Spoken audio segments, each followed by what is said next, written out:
All right, this is your boy, Dennis Naruto, back at it again at Naruto Basketball HQ. You know, the Afro Basket, it's kicking off tomorrow. We'll have our first game.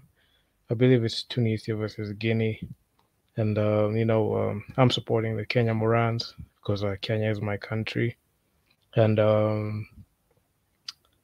I've made so many videos addressing the Kenya Morans, their flaws, uh, where they need to rectify, the places they need to change. I mean, there are a lot of fun stuff, a lot of stuff. And I just want to make this thing brief because I was thinking about making a video.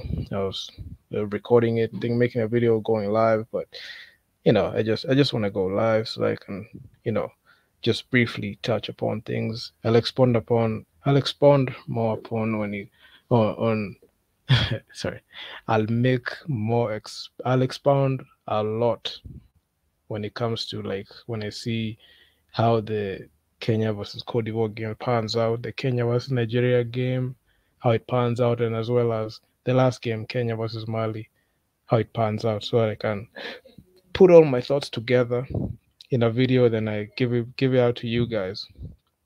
But with reference to their performance, I earlier made my comparison to the game preview between Kenya versus Cote d'Ivoire. I addressed it when the draw just happened. I felt like Kenya doesn't have doesn't have what it takes to beat a team like Cote d'Ivoire because Cote d'Ivoire was a team that went unbeaten. They went 6-0 and they were top of their group. I believe they're in Group C. Then we've got Nigeria, also a team that went 6-0 and that was top of their group. Not sure what group they were playing for, but I'm just thinking about it from the top of my head. But they went six. The Cote d'Ivoire, Tunisia, Nigeria went 6-0 in the whole qualifiers, and they just swept everyone. And majority of the wins that they had were blowouts, so they blew past everybody. And I believe Nigeria and Mali already matched up, and Mali got beat by Nigeria twice. Yeah, so on to the topic. I see that you're seeing the pinned comment on there. It's a no excuses. The reason why I titled it no excuses is every time Kenya participates in the international affair with fellow African teams, and then they get an L. They bring up the inexperience card. They say that we don't have experience, we don't have we don't have the you know our shots weren't dropping, we don't have the experience like the other teams have. We didn't have good chemistry, you know that a whole bunch of stuff. I'm just curious to see if Kenya will have any excuses left when they get beat by a team like Cote d'Ivoire or a team like Nigeria. So this is the thing, right? I am not accepting any excuses when Kenya loses to Cote d'Ivoire or loses to Nigeria or even loses to Mali. And let's say, for example, they go defeated, they go 0 for 3, right, in the three games. I am not taking any excuses, no excuses, because I've talked about this. I broke them down when they were playing with Angola the first and second time. I broke Kenya down the time they faced Senegal the first and second time, and also in Mozambique. And I mentioned a point that rings clear. The Kenya Morans struggle in the second half of games. Closing the games, especially in the fourth quarter, they just can't do it. You can see the way Kenya matched up with Senegal the first and second times. Games were decided in the second quarter. I know the second quarter, second half. I mean, in the second half, Kenya just couldn't stop the bleeding and recover. So this is the thing. If Kenya hasn't figured that out, the team Morans haven't figured that out, and Coach Liz Mills hasn't figured that out, I don't think they have what it takes to beat a team like Cote d'Ivoire when they match up for the first time. Not even the first time in the qualifiers, but Cote d'Ivoire matched up with Kenya in 2019, but that roster has changed. So their schema, their gameplays have changed. Everything has changed. They're not the same team that they faced in the African. So considering that fact and the fact that they're gonna be matching up with them 2 years later, which is this Wednesday, I just don't want to hear any excuses. Kenya losing when the Kenya losing that game. Okay, full credit if Kenya wins and pulls off an upset. I will be 100% behind them, and I'll say they made changes. They went back to the drawing board and fix the flaws that they had in the team. But if they lose, I just don't want to hear any excuse. Kenya will pull out and they say, "Oh, we didn't have chemistry, or we didn't have the right plays, or we didn't have the right strategy to beat them," because counting from February 22nd or 21st when the qualifiers ended, February, end of February, late February, March, April, May, June, July, August to mid August. That's damn near like 6 months to go back to the drawing board. That's like half a year to go back to the drawing board and fix things.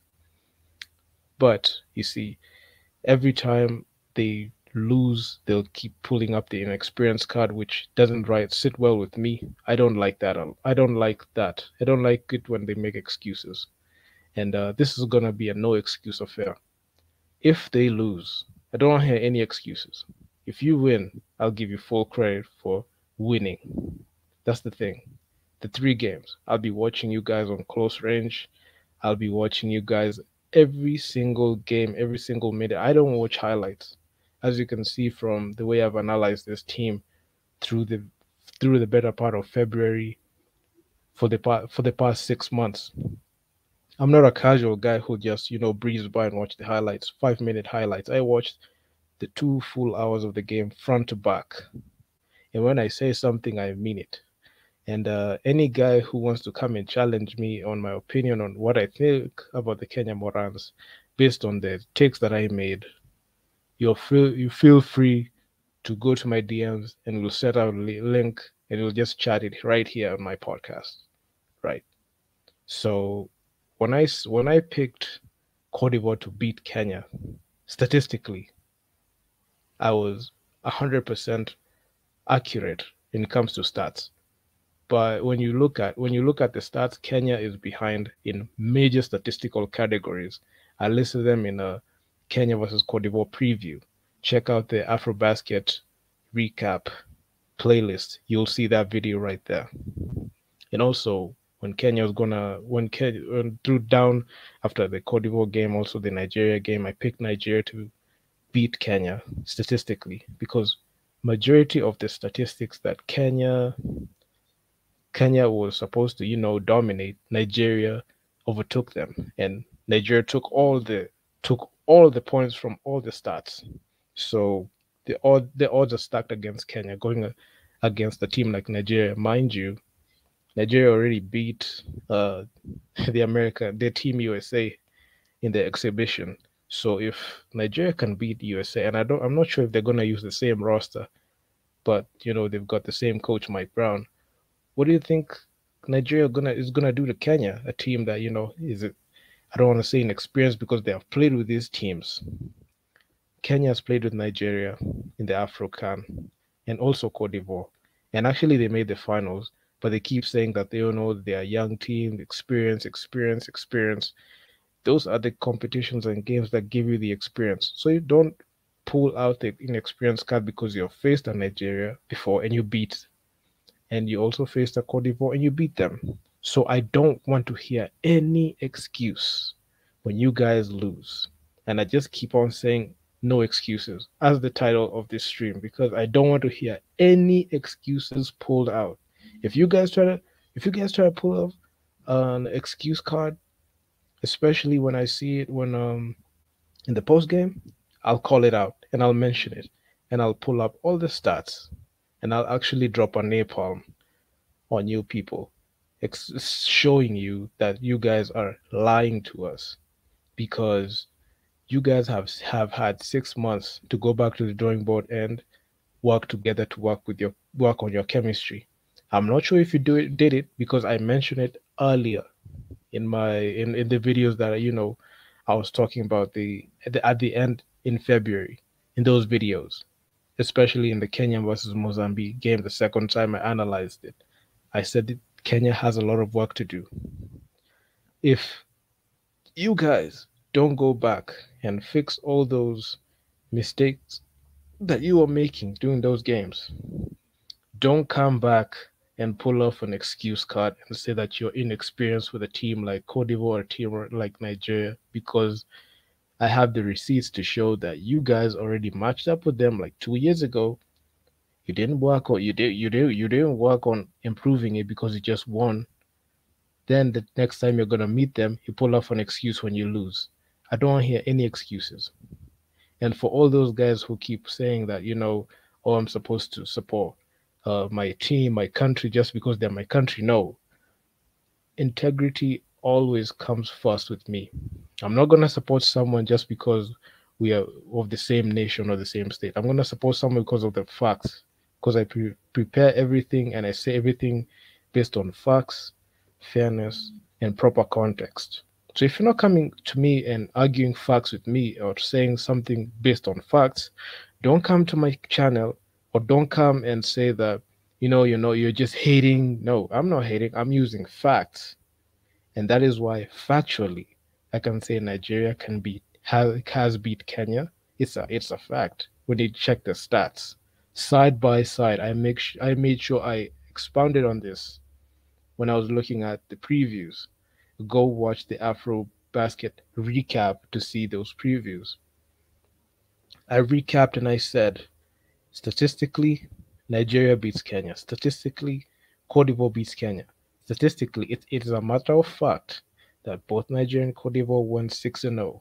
It's a matter of fact as well that Kenya went 2-4, 2 wins, 4 losses, lost 4 times. So I would be lying to say that Kenya has figured it out when they have a poor record as compared to those two juggernauts, and they are not able to step up with a team like Angola or Senegal or even Mozambique in the last game, because in basketball you're as good as your last game. Kenya, the last time they were on the AfroBasket court, they matched up in the Mozambique, they got beat 71-44, a blowout in their last game. In the Angola game, which they drained that jumper by Tyler Ongo and then they won. The thing that I keep saying is this: at 3:39, these guys had an 8-point lead in the fourth quarter. Kenya Morans were up 8. But less than 28 seconds before that game ended, the Kenya Morans blew that lead. Right? They blew that lead. Check the stats. I've broken it down systematically when I was talking about it in the video, the harsh truth about the Kenya Morans, when I was explaining and expounding upon their fourth quarter performance. So when I say that these guys, it was just a lucky prayer shot, it's a fact, and I'm not lying, because if you guys were up 8 and you're able to play solid defense, that game wouldn't be that close and you wouldn't need a game winner to win that game. All right? So, with that being said, I'll give you guys full credit. I'll give the Kenya Morans full credit for winning that game. But all I'm saying is this: fourth quarter performance is piss poor. Senegal exposed us twice. In the first go around, when we scored only 2 points to Senegal's 34 points in the fourth quarter, and in the second go around, where we played pretty well in the first half of the Senegal game, but in the second half, in the second go around, we lost it. In the second half, third quarter and fourth quarter, we were out cold. They dunked on us. Mba Njai made posters. Ibrahim Afaya made posters. Yusufa Endoy dominated inside. So you can see Kenya's second half mentality needs to change for us to be able to win. And if you guys lose, I don't want to hear any excuse that you guys are going to pull up and say that we lost because, the weather wasn't okay. Or something like that. Or you'll say that, oh, we lost because they are a superior team. Don't say that.